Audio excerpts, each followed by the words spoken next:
Tom Price is one of the youngest artists in Frieze Sculpture. He was born in 1981. And over the course of his career, he's created sculptures which have been drawn from composite photographs of men that he's photographed in the street, or people he knows, or images that he's collected from magazines and newspapers. So they're usually men, and they're usually black, as is he. And through their hair and their clothing, we can see that they're clearly contemporary people.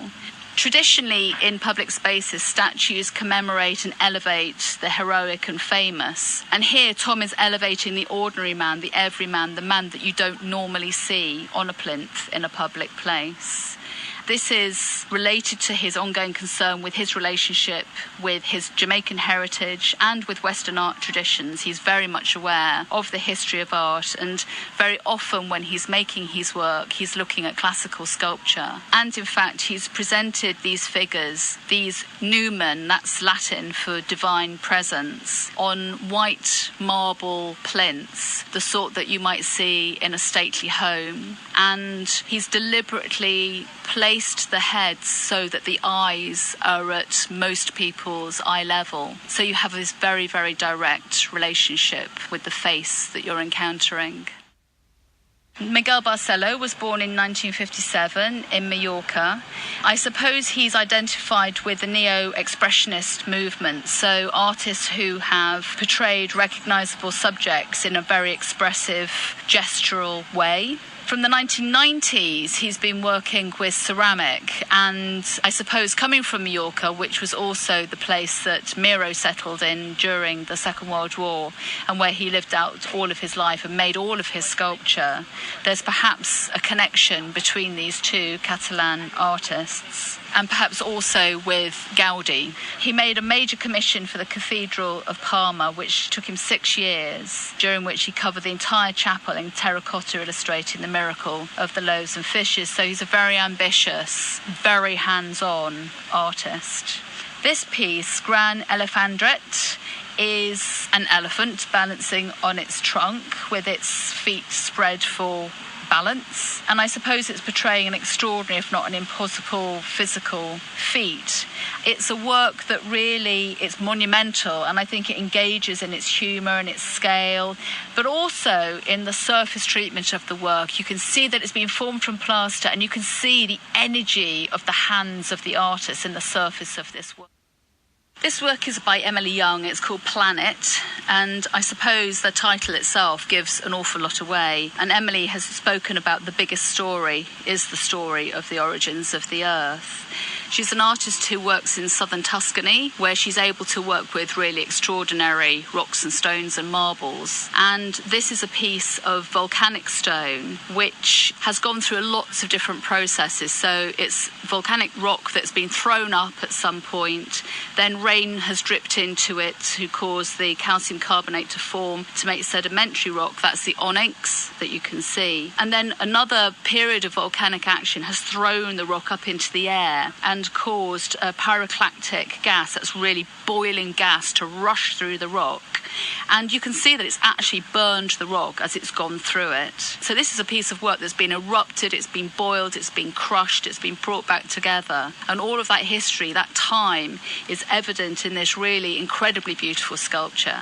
Emily takes a piece of rock in this way and really starts to work it. Almost all of her work is the human face. And in this case, this very peaceful, spiritual face that I suppose references perhaps a classical Greek Athene or that sort of sculpture. So for her, the fact that this work is made by hand, with her hands, you get a sense of the touch of the work, and the fact that you can start to glimpse and to consider the processes of the earth, in a way gives the earth a voice and allows us to connect with this most important thing in our human history. Urs Fischer was born in 1973 in Zurich, and he now lives in Brooklyn, New York. He's an extraordinary, abundant and subversive artist who uses a vast range of materials to make his sculptures. He uses clay, he's made sculptures that are wax candles and which burn.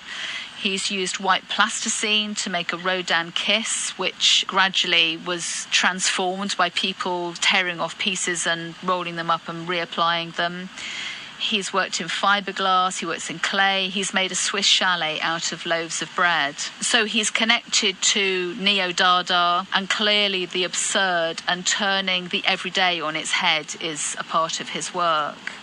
He also explores and he subverts classical art history genres, so still life, the portrait, nudes, landscapes, etc. And of course, in this work, Invisible Mother, he is in a way dissecting the memento mori, which means remember you must die. It's the reminder in art that we all will one day die. And he's done it in a very explicit and quite mordant way, with a skeleton bending over a chair, which obviously is a chair that is from our own time, and then creating the whole as a fountain. And he calls these fountains active sculptures.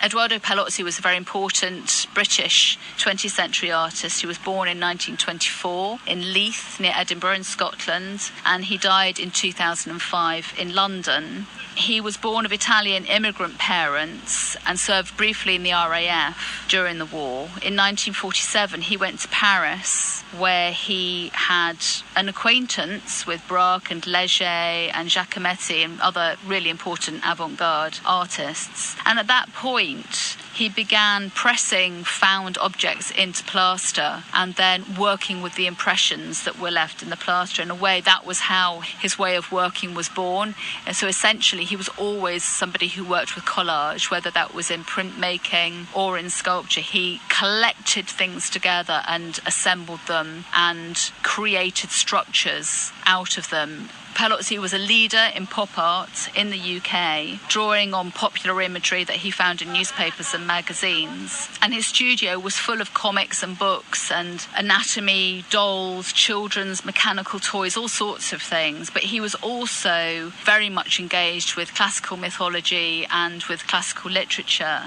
And this piece is called Vulcan. Vulcan was the god of fire and metalworking. He made weapons for the gods, and he's usually represented holding a hammer, and that's how Edoardo has represented him here. And then the rest of the sculpture is made up from forms that probably he collected from building sites or from other places to create this wonderful collaged work with these enormous foot and a smaller foot and the head, which very much resembles the artist's own. Takura Kawata was born in 1981. He's a young, ambitious Japanese artist who is really working with ancient Japanese ceramic processes, but bringing a new contemporary sensibility to pottery, really pushing pottery to its limits in the textures and colours, creating something that reflects our time.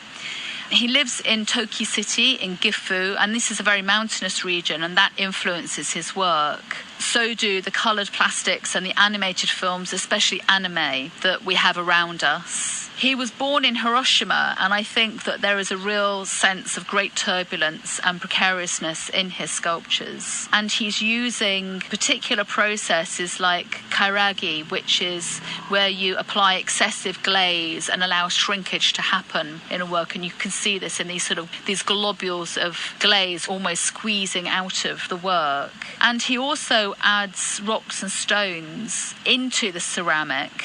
Again, this is a traditional technique called ishihaze, but he's doing it on an outside scale. And they melt and they erupt through the surface. They're really visceral and give this really extraordinary texture and force and vitality to the work. Ugo Rondinoni was born in Brunnen in Switzerland, and he now lives in New York. He has a wonderful studio in Harlem, which is a converted chapel. The notion of time is really essential in his work, not a linear but a circular time, a looping time. And he said that he sees art making as a ritual, a meditation for myself. It's to exclude myself from society, to make my own rights. He's also said that landscapes are the root of his work, and that the whole romantic imagery in landscapes portray a nostalgic view of time, and he's interested in working with that. This piece, Summer Moon, is a cast of a 1,000-year-old olive tree from Matera in Italy, and from where his family originates. And in a way, this is a work that pays homage to the original land of his family. Of course, being white enamelled aluminium, it also shines. It has this amazing glow in night light and in daylight. And in that way, it's conceived as an allegory of the 12-month full moon phases. And of course, this exhibition opening in summer means that for the first time, we're showing the summer moon.